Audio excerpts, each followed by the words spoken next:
Hello everybody and welcome back to the channel. Today we are diving into the world of professional wrestling and fantasy booking. I'm thrilled to share with you my vision for how I would book one of WWE's most underutilized talents. Her name is Tegan Nox. She is a fellow Welsh lady, although I'm not a lady, but there we are. This is going to be a wild ride, so buckle up and strap yourselves in for how I would book Tegan Nox. Tegan Nox, the Welsh firecracker, as Wade Barrett calls her, has had her fair share of ups and downs since joining the WWE. Not long after signing with the company, she tore her ACL in a routine lockup with her friend Dakota Kai, putting her out of action for about 10 months. She would then enter the Mae Young Classic a year after she was initially supposed to, with plans for Tegan to reach the final. However, that was not going to be the case. In a quarterfinal match, she fought Rhea Ripley, and unfortunately, injury would strike again. In a routine dive to the outside, Tegan would tear her ACL, her MCL, her meniscus and suffer a patella dislocation. Very, very nasty stuff and heartbreak for Tegan Nox. No one can doubt her heart, determination and sheer talent as she would bounce back yet again, eventually making it to the main roster where she would have a run with Shotzi Blackheart on SmackDown as a tag team. She would be released, but she would come back again, this time teaming with Natalya on Raw. In recent months, we have not seen much of Tegan Nox. I would like to say at this point in the video that her run hasn't been as great as it could be. A lot of setbacks have happened with Tegan, but I think Tegan has the talent and potential to be one of the mainstays of the WWE's women's division. So in this video, we're going to look to see how we can make her have a fantastic run in WWE, to make her relevant in storylines, to improve her character, and to initially be a very well used cog in the WWE system. So let's start off with the first segment of this video, which I have called Teaming with Natalya.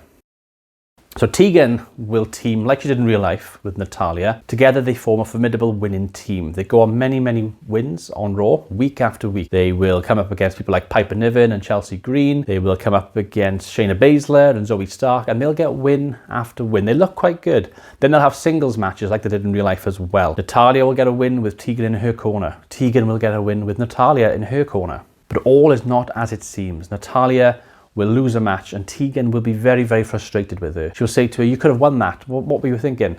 And Natalya made a big mistake in the ring. They go backstage, they have another segment, maybe on the following week's Raw. Natalya again causing issues, a little bit of animosity between the two. Natalya is this high and mighty, "I'm the legend, I'm the veteran. I was trained by the Hart family. I'm here to show you, Tegan, how it's done. You are my protege, you are my understudy. You will do everything in your power to understand what I'm about. And you will listen clearly and look closely as you will learn from my examples." But Tegan will be a little bit like a rebellious student. She'll be like, "What are you on about? What do you mean?" And things will start to take a bit of a sour turn. But they go on, they continue to win the odd match here and there, but they will lose matches. And more often than not, it's Natalya maybe being slightly inept in the ring, mistiming for a few things, communication, that kind of thing. But they will lose some matches. Eventually though, Money in the Bank pay-per-view is coming up and there are qualifiers for the Money in the Bank pay-per-view. Tegan loses her match. She does not qualify for the Money in the Bank event. Money in the Bank this year is going to be in London. I know that last year it was in London, this year it was somewhere else, but I want it to be in London for a particular reason. So Money in the Bank's in London, Tegan does not qualify, but Natalya does. But she's very, very lucky. She comes up against Naomi, basically gets the win handed to her. Naomi is feuding with someone else. Basically, Naomi gets taken out and Natalya just hooks the leg, 1, 2, 3. Natalya didn't really do much to earn that spot, but she's in the match anyway. She's got into the match and she's going to be in Money in the Bank. So it's the Money in the Bank pay-per-view. It's in the UK, it's in London, and this is a big, big match for Natalya. She's got a chance to win the Money in the Bank briefcase and to win the women's world title or the WWE women's title of her choosing. She's in a match with 5 other women and we go backstage. We're in catering. And for catering, I want you to think about some segments in WWE in the past. So we're going to have, for example, Titus O'Neil. I love Titus. He's going to be there and he's going to be doing his holla, holla, holla and that kind of thing backstage. We're going to have Otis backstage and with Maxine and he's going to be like, "Oh yeah," as he's like doing something crazy. For this video and for this purpose, I'm re-signing No Way Jose just because I thought he was great when he was in WWE. And he's going to be doing a conga line backstage through catering. So he's going to be going, "No way, Jose, no way, Jose, no way." That sort of thing. And it's a big conga line. You've got Apollo Crews and lots of other wrestlers who, you know, they're not on the card, but they're there on the show, and they do a little thing, they're having fun, and they got like party hats, and they got like whistles and all sorts, and they're all just going around with this conga line. And what we're going to do, we've got the camera on them, and it's going to shift. It's going to slowly swing to a table in catering, and in that table, or on that table, we have Natalya and Tegan. Tegan is upset. She's slumped. She's got her head down. She's not happy. Natalya says to her, Teags, what's wrong? Why are you upset? It's Money in the Bank. Be excited. Be happy for me. I got a chance to do something good in this match and at this pay-per-view. Come on, show some support. Be there for me. I'm your friend. You're my friend. Come on. And Tegan says, it's not that. I'm just... It's the UK. It's London. All my friends and family were going to come over from Wales. They were going to show me some love and support. They were looking forward to seeing me compete. They haven't seen me compete since I moved to the States. And it's just a bit heartbreaking for me. I'm happy for you, of course, but it's something that just doesn't sit right with me. I just wanted to be on the show. And as they're having this conversation, Tiffany Stratton struts in, full of business, shoulders go in, full of, you know, as Tiffany does in real life. She's just there. And she basically looks at Natalya and going, what are you looking at? You shouldn't even be on the show. You're a has-been. You're washed up. You are absolutely disgusting and vile. Your sight just makes me want to vomit. And she does this. And then she turns to Tegan. Before Natalya gets her a chance to respond, she turns to Tegan and she goes, and you, who the hell do you think you are? You don't belong in this business. You don't belong here. Get out of my sight. And basically struts off before Natalya gets a chance to respond. And Tegan is just there, just frozen, just in time, doesn't know what to say. Natalya turns to Tegan and says, Teags, what are you doing? What's that about? Tegan's like, what do you mean? Natty, what do you mean? Tegan says, you know, I don't want, what's your business? What? And Natalya basically says to her, Teags, you've got to defend yourself. You can't let people walk over you like that. And Tegan's like, you didn't do anything either.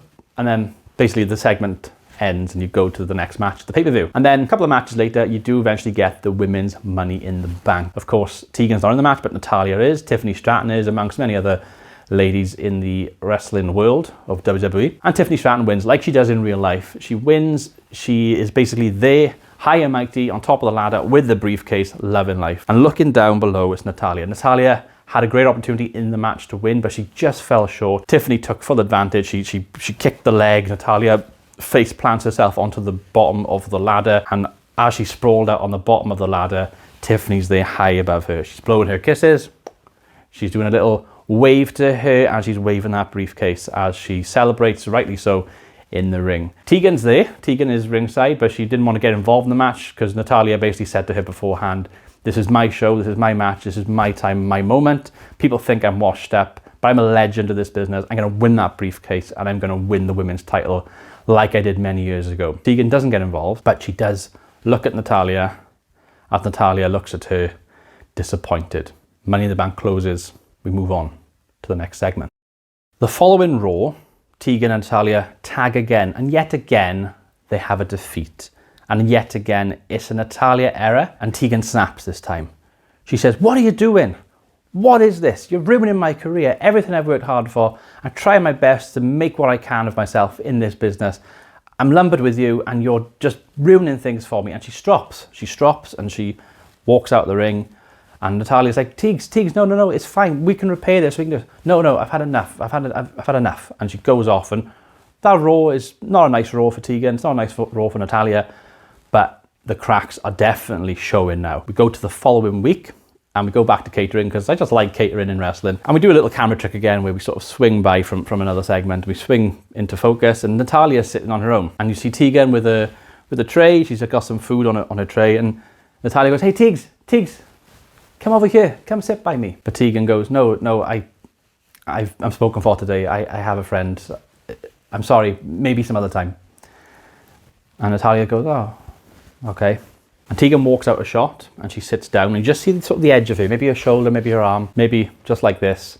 And as the camera comes back into center, you see sitting next to Tegan Nox, her good old friend, Dakota Kai.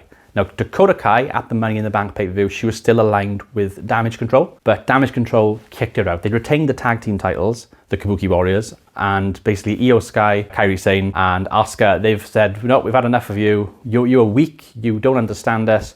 we don't want you anymore. And they give her a massive beat down to the point where Dakota Kai is on crutches. She's actually on crutches, but she's having lunch with her good friend Tegan this time. They're sitting in catering. Life is good. Yet again, they have rekindled their friendship. They've been friends for many years. They found each other both in sort of bad places. Dakota's injured, not doing so well. Tegan is on a losing streak with Natalya, and she's been treated quite poorly by Natalya, really, and by other people as well in the company. So they've both found each other in catering, and they're just going to enjoy their lunch. Later in this Raw, Adam Pearce announces that there's going to be a #1 contenders tournament for the tag team titles. The tag team titles belonging to the Kabuki Warriors. Natalya, in her wisdom, has gone and spoken to Adam without speaking to Tegan. Eventually she comes back to Tegan. She says, "Hey, Tegs, I got good news. I've had a word with Adam. Everything's been sorted. Everything has been fixed. Everything is sorted. We're going to be in the tournament and we're going to win those belts. We're going to get the #1 contendership and we're going to go on and win those belts at Clash at the Castle." And Tegan responds by going, "Oh, tournament. Oh, okay. Yeah, I was going to have a word with Adam as well. But I mean, I guess if you've done it, that's fine. Clash at the Castle, it's in Scotland this year, right? Yeah, that could work for me. I mean, yeah, I was going to speak to Adam, but like I said, you've taken care of it, but that's fine. Okay, yep, thanks, Natty, thanks." And that's the end for this Raw. And as you can see, things are not quite as they seem. Tegan is going to go in the tournament with Natalya, but maybe reluctant. Maybe she's not quite wanting to be in this tournament with Natalya, but they're going to enter anyway. And they win.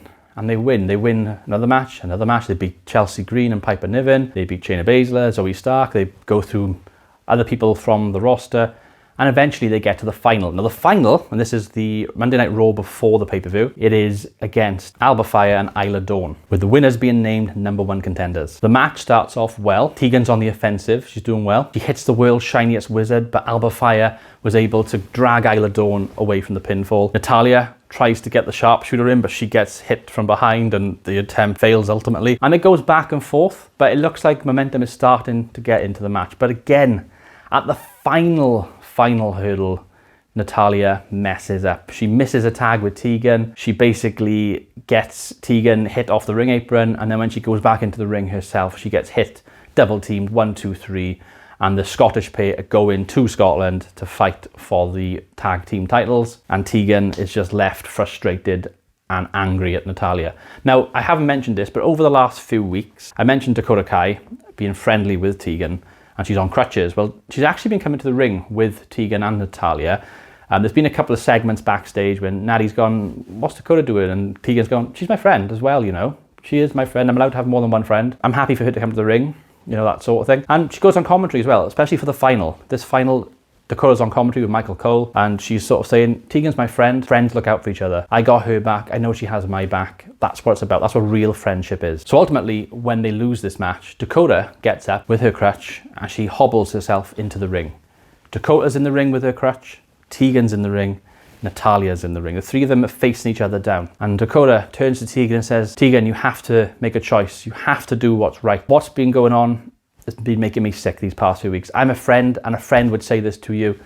You need to get out of this slump. You need to do what's right." Before Tegan has the chance to reply to Dakota, Dakota super kick to Natalya's face. Natalya drops to the ground. Music plays on the Titantron. Candice LeRae comes out to the ring, marching down to the ring with a purpose. She grabs herself a microphone, stands at the side of the ring where Natalya is slumped over. She laments, "How dare you do this? How dare you kick a veteran of this business? How dare you embarrass her? How dare you do all of this without me?" The crowd start losing it. Oh dear, what's going on here? Candice then suddenly super kicks Natalya right in the face. Natalya again slumps over. Tegan is stunned. She's still shocked. She doesn't know what's going on. She's flanked by her two best friends, Candice LeRae on one side and Dakota Kai on the other side. Still hesitant, she's handed Dakota's crutch. It turns out Dakota has been quite healthy for the past couple of weeks, but she has been playing on her crutch to earn some sympathy from the crowd and people around her. But she hands her crutch to Tegan. And I would put a meme in of Emperor Palpatine here of "do it." And you could perhaps make some sort of argument for that. But that's basically what Dakota is saying here. She passes the crutch to Tegan and she says to her, "This is it. This is your moment. You know what you need to do. Rise above everything you've been through. Become a better person. We're your friends, me and Candice. We will always be your friends. We will always look out for you. Tegan has the crutch in hand. Still shocked, she turns her head slowly to the right at Dakota. She turns her head slowly to the left towards Candice LeRae, and she looks Natalya dead in the eyes as Natalya is on her knees looking up at her, a little bit dazed from the 2 super kicks that she has. And Tegan tenses her lip, her eyes hone in. She takes swing, she aims, and her hit is true. She smashes into Natalya. Tegan is now too far gone, and the next chapter of her story has only just begun. The following week on Raw, we get an update from Michael Cole. He's in the ring, or he's by ringside, he's got a microphone, and he says, "Hey, ladies and gentlemen, I just want to let you all know that after the horrific attack on Natalya last week, I'm afraid to say that she will be out of action for 2 to 3 months. So we all here in the WWE Universe would like to wish her a speedy recovery." Later in the show on Raw, Kathy Kelly is backstage. Tegan Nox, Candice and Dakota are walking backstage. "Hey, ladies, Tegan, can I have a word please of what happened last week?" And Tegan grabs the microphone from Kathy. "When I'm ready to talk, the world will listen." She hands the microphone back, and the 3 of them walk down the corridor. Kathy is stunned, and as the camera just shifts towards the 3 of them, the 3 of them are all wearing black leather long coats. So black leather long coats, and Tegan, a bit of a change in her character here. So she's starting to go through a bit of a transformation, and that transformation is she's now wearing black leather long coats. The leather itself has dragon scales within it, because we want to play up a little bit to the Welshness, a little bit like what Drew McIntyre does with his Scottish heritage, with his kilt and everything. I want to do something similar with Tegan here. You don't really see that with the current character of Tegan Nox. So she has like a long leather jacket, which has like a hood sort of attached to it, like a peak hood. That's kind of like a reference to Assassin's Creed. She's a massive gaming nerd. She's also said in many podcasts and stuff that Assassin's Creed is one of her favorite games. I want to have a little homage to that. So nice sort of peak hood, maybe like a black or like a dark grey colour, and a long overcoat with dragon scales sort of etched into it, and then Nox on the back. That's what we're going for with this look by here. And the whole Tegan Nox sort of character changes from this point on. So I want you to think of her entrance, and I want you to think of Aleister Black's entrance meets Kane. That's what we're going with Tegan Nox now. So her theme song changes completely. So it's going to be maybe like a heavy metal type of thing or a rock type of thing. It's going to be a bit more epic in nature. That's what we're sort of going for. Maybe we can have Bring Me the Horizon or someone like that record for the company or something to that effect. But that's what I'm thinking when I'm going along with this. So she comes to the ring, there's like smoke as she appears. She'll be flanked with Candice and Dakota either side. And Tegan is well and truly taking up the kind of leadership role within this group by here. But all 3 of them are very, very bad women in their own way. Dakota Kai, we've seen her in real life have a great heel run as part of Damage Control, especially when she turned on Tegan initially in her, when she first turned heel. So we're going to keep more of that the same. I feel like if Dakota is sort of staying with like the Kabuki Warriors and Damage Control and all of that, she'll get lost in the shuffle, but at least here she'll be a bit more prominent. So Dakota Kai, we got Candice LeRae. We're going to do the whole Pixie Princess thing with her. I feel like she does very, very well in that kind of role. And then we've got Tegan, who's become the leader. She's unleashed the badness. She has become the heel. She is letting out her inner demons. That is what she's going with here. And of course, she has called herself Lady Kane on many occasions in the past. So we're playing up to that a little bit per here. So what we're going to do, she's going to come to the ring. There's going to be smoke. She slowly and methodically walks down to the ramp as she gets nearer and nearer the camera. She's flanked on either side by the 2 ladies, and they're going by Team Kick. The name is Team Kick because that is what they are. They did the whole Team Kick thing, I think on like some house shows and very briefly on NXT, but the whole world didn't see Team Kick for what they were and what they are. We were sort of robbed of that through injuries, so I feel like we can do Team Kick properly here in this storyline. Goes down to the ring, the 2 go either flank and go up onto the turnbuckles. They hold the middle rope for her and pull it down. Tegan gets onto the rope, she pulls herself up. She then puts her hair down over her face. She's got the hood up as well. She gets under the rope with her coat dragging on the middle rope as she gets into the ring. She then turns to the right, and what we're going to have the hard cam onto the turnbuckle. Hard cam is eye level to the turnbuckle, or slightly below eye level to the turnbuckle. She's just walked into the ring and turned right to go towards the hard cam. She walks onto the hard cam and she puts both hands on the rope. She looks dead in the eyes of the hard cam. And then rather than getting stuff up onto the turnbuckle, which she usually does in the past, she lets go of the turnbuckle. She gets her thumb and her little finger like she does in real life. I think this is homage to her grandfather, so I want to keep that in the character as well. She does this, she looks at the camera in the turnbuckle, and she slowly raises her arm. And as she raises her arm, the turnbuckle flame comes on. And as her arm is up, she raises it back down like that. And as her arm comes down, the turnbuckle evaporates. So rather than doing the whole King thing where he walks in, goes over the top rope into the middle of the ring, arms up, flames, boom. We're not doing that. Instead, we're going to come in, go to the right corner, little finger and thumb up, and then back down, flame up, flame down. We're going to do that, and that's her entrance. So rock music, hood, long leather coat. We're going to have dragon scales on it. We're going to have Nox on the back. And the other two are going to be wearing very similar things as well. They'll all have their own like leather coat. We'll have like Lorraine on the back of one, and then we'll have Dakota Kai or Kai on the back of the other. All have like surnames, that sort of thing. And they're going to go around for weeks and weeks and weeks on end on Raw, beating everybody up, beating up any tag team they can. They're going to do a 3-on-1 or a 3-on-2 and get the numbers game as much as they can. And they're going to argue with Adam Pearce. They're going to be on Raw, and they're going to say, we don't play by Adam Pearce's rules, we play by Team Kick's rules. And they're going to have like this little thing as well where, where like the Shield, they have like the 3 fists going in. So I thought we could maybe do it. It might be a bit corny, so maybe we won't do this, but maybe we will, I'm not sure. But they'll tap their feet together. The 3 of them will be facing each other and just little foot tap in the ring and then carry on. So that could be like their own little greeting sort of thing, or little taunt, I guess, or that kind of thing. So it's going to be a new look. But there's one thing that I wanted to mention with the Tegan Nox character that I want to change as well as she's on this heel run. We're going to give her a new finishing move. Now, she has the shiniest wizard, or the world's shiniest wizard. I love that move. She's keeping that move completely. But obviously, since she had the injuries, she's not going to be able to jump around as much off turnbuckles and stuff that she used to. I want to try and avoid that as much as I can if possible. So we'll have the world's shiniest wizard and we'll have other moves as she does. But she's going to have a new finishing move. And that finishing move is a DDT. Now, you're probably thinking, what? A DDT is a finishing move? That's ridiculous. Now, I get you, but hear me out. So you've got like Future Shock DDT by Drew McIntyre, and he does his usual like thing, and he sort of grabs them by the waist and he sort of like lifts them and drops them to the ground. When The Rock does a DDT, he sort of quickly flips them down and then he sort of flips up. You've got other people who do their own thing. I'm going to use Drew McIntyre again. When he does like the Claymore, he'll do like 3, 2, 1, runs, bang, kick. Roman Reigns, when he's in the corner, he'll go, ooh, ah, and run and do his thing. What I mentioned with all of these moves by her are that they all have very, very interesting crowd reactions. And I want Tegan to have a very interesting crowd reaction. So the DDT move, it's going to be done in 3 stages. It's going to be sort of 1, 2, 3. It's going to be just sort of 3 hard movements.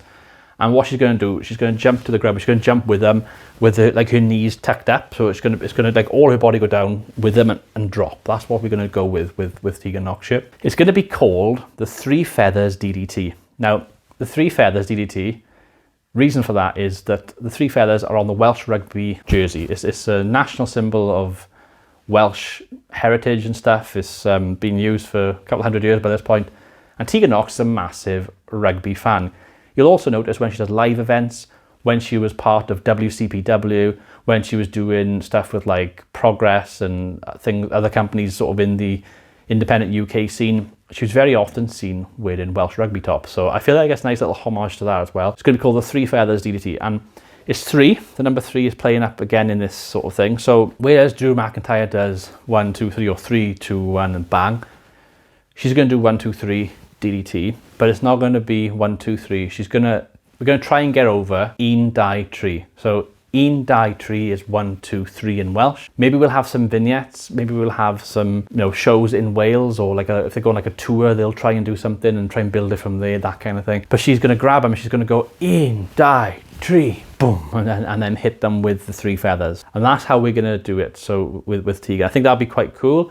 It'll be something that'll be unique to her character, so it gets the crowd sort of... She doesn't become a baseless character. She's got something there that you can use to get the crowd involved in her matches and stuff. And that's kind of what I wanted to go with this sort of thing. So the 3 feathers DDT, Un, Dau, Tri. And then what we can do to further get this over then as well, we can basically have like a backstage segment with Kathy Kelly or someone, And Tegan will, every time she does like an interview or a segment backstage or a promo, she'll get the microphone and she'll go, they think they're going to roll over for them, but they got another thing coming. It will be over as quickly as un, dau, tri. And she'll end her promos like that. It'll be over as un, dau, tri. So she'll count to 3, but in Welsh. It gets a little bit of the Welsh language over in America, which I think is quite cool. Heavily biased because I'm Welsh, but I think that's something that would work quite well. So that's what we're going to go with Tegan Nox's kind of character development and different elements to her character. She goes on this big ruthless run, and she ends up tearing it up through the mid-card, basically, of the Raw division. Hello, this is post-production Dragonheart. I just thought I would clear up the 3 feathers DDT with my good old friend here, Tegan Nox, the action figure, and Thorin Oakenshield from The Hobbit. So what the move is going to look like, basically, she's going to grab the arm by here, this arm. She's going to go in. She's going to hook his other arm by here and go die. So she's holding both arms like that, and she's going to flip back as quickly as she can with the head underneath her arm. Tree, bang, just like that. Team Kick set their sights on Tag Team Glory, currently held by the Kabuki Warriors, Dakota Kai's former stablemates. Over the next few months, Tegan, Dakota, and Candice established themselves as a dominant faction on Raw, racking up victory after victory and gaining momentum. Not caring for the establishment or the rules, they also dismiss Adam Pearce at every opportunity that they can. They are aggressive, they are ruthless. Combined with a newfound chemistry, it makes them almost unstoppable. Eventually, they earn themselves a title opportunity at Survivor Series, putting themselves in the crosshairs of the Kabuki Warriors. It's a 3-on-3 ladder match. Dakota, Tegan, and Candice versus Io Shirai, Asuka, and Kairi Sane. The rules have been stated that any member of the 3 can hold the belts and win them. So anyone can lift the belts from the brass ring above the ring. So they win it for that team, and they decide then which 2 members of that team are going to hold and defend the belts. That's what the rules have been established by Adam Pearce. In a hard-fought match, Team Kick are victorious. The final image of the match is Dakota Kai on one ladder with a belt, Candice on the other ladder with a belt, and Tegan in the middle, 2 ladders either side of her, with her arms in the air, rising up like this. And as she does that, that one turnbuckle just starts to have a little flame going up. Team Kick are on the offensive, and they now have gold around their waists. So what this does, this means that Candice and Dakota are in a position where they're not lost in the shuffle, which can easily happen on Raw.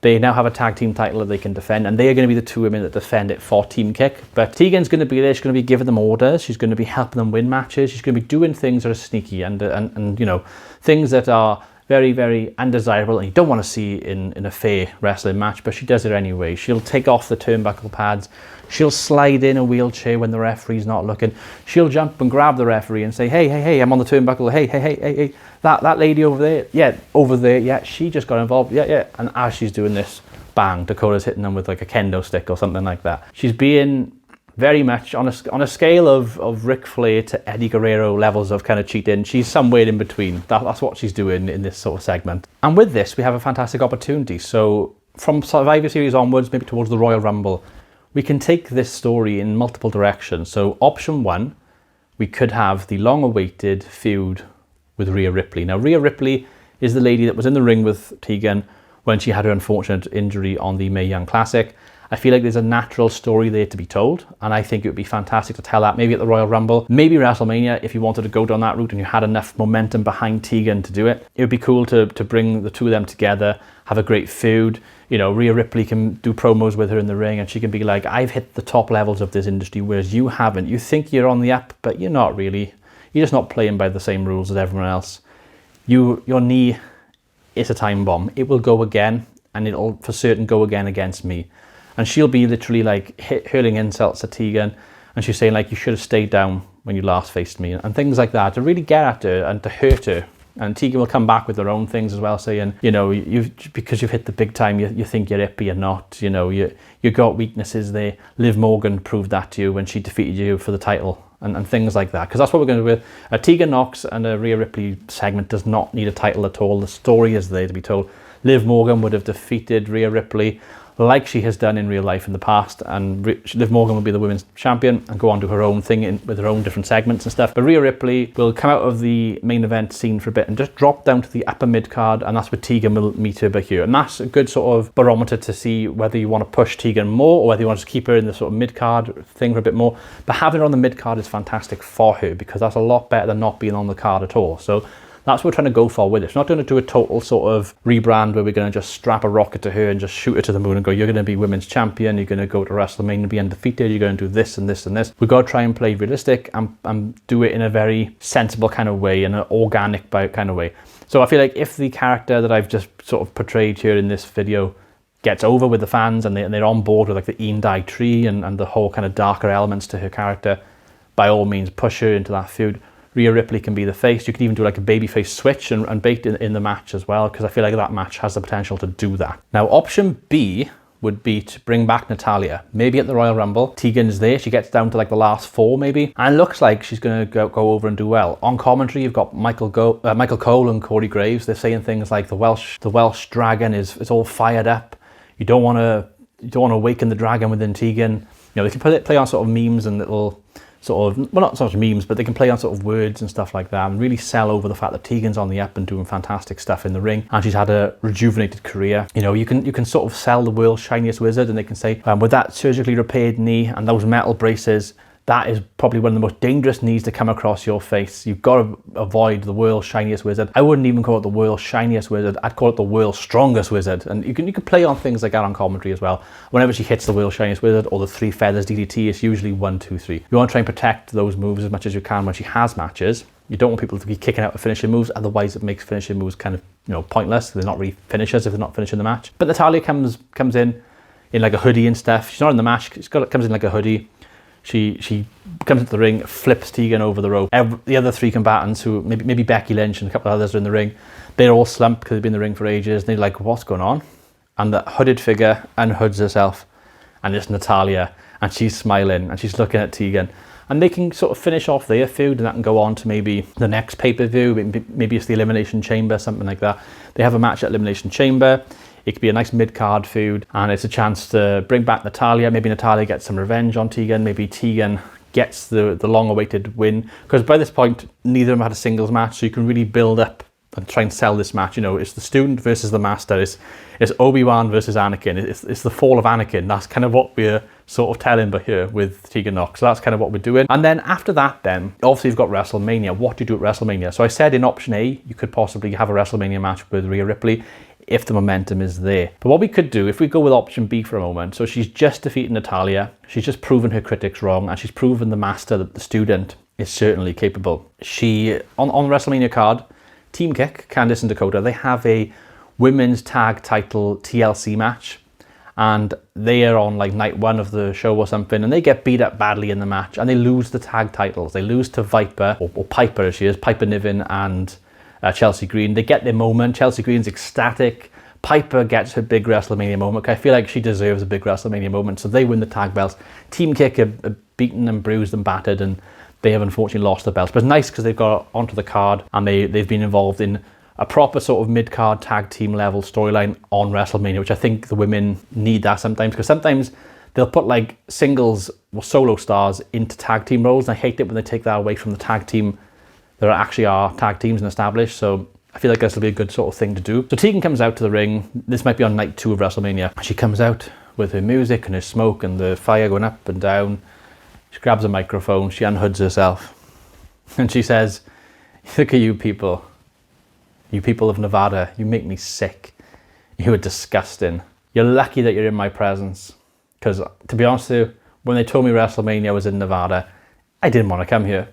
But I'm out here because the powers that be, the most incompetent Adam Cole, did not think it wise to book me for a WrestleMania match. Potentially the biggest match of my life. And he wouldn't give it to me. He would not give me a match on the card. And for that, screw you, Adam. Screw all of you people from Nevada. You don't deserve Tegan Nox. You don't deserve the fiery dragon. You don't deserve me. And as she goes to say, you don't deserve me. And then she goes on to say, send somebody out here to feed me. I have an insatiable appetite. sends somebody out here. And as she says that, the music hits. Boom! Pyro. The fans start going crazy. The reactions are going crazy in the crowd. Who could it be? It's AJ Lee. So AJ Lee's come back, and I wanted to write her into this because there was an interview recently with CM Punk where he was asked about AJ Lee, and he said that he doesn't think she'll come back, but he can't answer for her. It's basically her kind of decision whether she does or not. He'll just be there to support her, whatever she decides. And I feel like bringing her back for one match, and certainly to bring somebody who's on the up and to give them a nice sort of rub of her kind of experience and her kind of star power will be good. Because if Tegan's not on the card, she's not on a tag segment, which I haven't given her. I've given that to Team Kick. She's not on a world title with WWE title or world heavyweight title of the women's division. So what do you do with her? So if you think that she's going to be a future star for the company, she's firmly in the mid card right now. You build that up and you give her a nice segment. And what nicer segment to be in than getting a bit of heel heat at WrestleMania and then having a match with AJ Lee. So AJ Lee comes down to the ring, grabs a mic, and I got my notes by here because I want to read this to you. AJ grabs a mic and says to the crowd, "You missed me." A referee rings the bell. The crowd goes wild. Tegan starts to complain. Before she could finish her sentence, boom, Black Widow. 1, 2, 3. AJ Lee wins the match. The crowd go happy, and Tegan starts to have a meltdown. She has a meltdown in the ring and she starts crying. She's in the corner. She's teary. She's this, she's that. And on commentary, you can say, well, this has been some come down for Tegan. Although you have to say she has come a long way. But unfortunately, there was a bigger shark in the ocean today. And you can just say something like that and make it quite poetic. And I feel like this is a good way to book Tegan Nox. So I've got some points by here that I've made a note of, which I want to read to you because I want to make sure I recap this properly for you. So what does this booking accomplish? Let's break it down. Break it down. Number 1, Tegan Nox is consistently featured on TV, solidifying her place in the mid-card and potentially elevating her to main event status if she does well and gets good crowd reactions. We get the formation of Team Kick, Dakota Kai and Candice LeRae. That gives them TV time. They don't get lost in the shuffle. They can form a formidable, proper, actual tag team, something which I feel like the women's division doesn't always do a great job of. Tegan gets a new finishing move, a new look and a new entrance, all different elements that she can play into her new heelish character. She's still Tegan Nox, but she has changed. But the world has changed her and she wants you to know it. That's kind of what we're going for with this. A brand new spin on the Tegan Nox character. Team Kick winning the tag titles is great. You reward them with good work with having a title run. They can hold the titles for a few months. They're going to be a heel faction. They're going to be whiny. They're going to be brutal. They're going to do what they can to win Eddie Guerrero style. But it works for the characters that we've built up here. And then we get 2 big payoffs at the end of the story. We either go down the route of Rhea Ripley and having that payoff, that big moment, that injury storyline coming full circle, or we can have the Natalya student versus master storyline, and that can come full circle as well from where the story began. And then if you wanted to, cherry on top, if you want to bring AJ Lee back and do that, you can do that as well. There's quite a few conclusions that you can have to this story, but I feel like the story that we've taken Tegan on is quite a meaningful and good story for her. And there you have it, folks. That is how I would book Tegan Nox. Please let me know in the comments section what your thoughts are and how you would book Tegan Nox. I've been Dragonheart, the Prince of Wales. Until next time, goodbye. Hey everyone, so I just wanted to do some real talk at the end of this video. This was my very first how I would book wrestling video, so I was a little bit nervous about doing it because obviously other people have done videos like this who are quite prominent in the YouTube wrestling scene, and if I could be half as good as some of them, then that would be amazing. I've tried to really put like a nice little spin on this. I've got like the whole booking waistcoat on. I've tried to make a nice sort of clean backdrop and get some decent lighting, although halfway through the video the lighting did change because the natural lighting was just ridiculous, so I put the light on. I'm learning. This is all quite new to me, doing wrestling booking stuff. If you have ideas for me to do more booking videos, then please let me know in the comment section below. But real talk for a moment, it's very possible that Tegan Nox could watch this video, and that thought occurred to me sort of halfway through recording.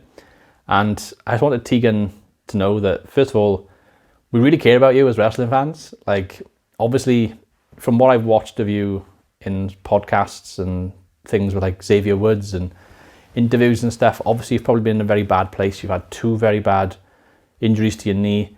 I think you've had like visa issues and stuff, and probably a lot of other issues that none of us are aware of, or things that are obviously private to you. And we just wanted to let you know, if you are watching this video, first of all, thank you. That's insane if I ever did happen. But also just to let you know that like us wrestling fans, we do care about you. And me being a Welsh person who I believe I grew up quite close to where you are from in Wales, that's kind of cool. For me, that's cool to have someone quite local to me who's on WWE TV as a wrestler. Like, I've been a lifelong wrestling fan from like all my life, obviously. And, you know, just to see a Welsh person do well on TV or be on TV in the first place is cool. So I just wanted to say to you, if you are watching Tegan Nox, thank you. And also, again, thank you for all you've done in the wrestling business. And I hope that you do get some TV time soon. I do hope that you get your opportunities. You were fantastic in WCPW. You've been great in other shows as well. And it'd be nice to see you get a bit more time on WWE TV and be involved in some cool storylines. Me and my wife are massive fans of yours, and we hope that we get to see you continue to do what you do and love. So yeah, just a random bit I want to put at the end of the video. Anyway, guys, thank you for watching. All the best. Bye.